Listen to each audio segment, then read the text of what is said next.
Doncs primer de tot perquè les escoles, els entorns educatius o centres educatius són un focus on hi ha moltíssima gent i passen molta gent i a més molta gent vulnerable moltes vegades, la infància i moltes vegades també els avis, la gent gran que va a les escoles i per tant és un motor de canvi, és el futur que ens ve, la infància, i per tant és un lloc on intentar fer divulgació i alhora millorar aquests espais per a aquesta gent vulnerable.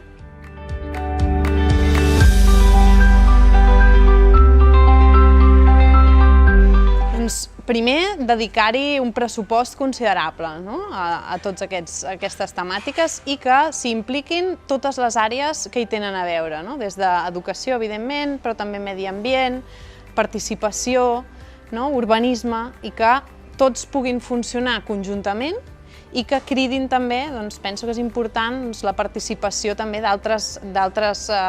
persones externes o entitats externes que puguin aportar una mica més d'informació. I no només que hi dediquin pressupostos, sinó que els executin de veritat, que de vegades pel camí ens perdem i no s'acaben les accions que hi havien previstes. Per tant, més diners i que s'executi el pressupost.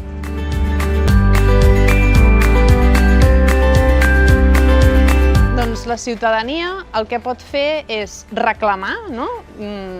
demanar a les administracions que es faci tot aquest procés i, a més, participar d'accions que provinguin d'un mateix, intentar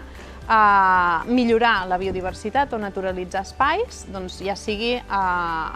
promovent-ho a l'escola, a casa seva, en qualsevol oportunitat pot ser un moment per millorar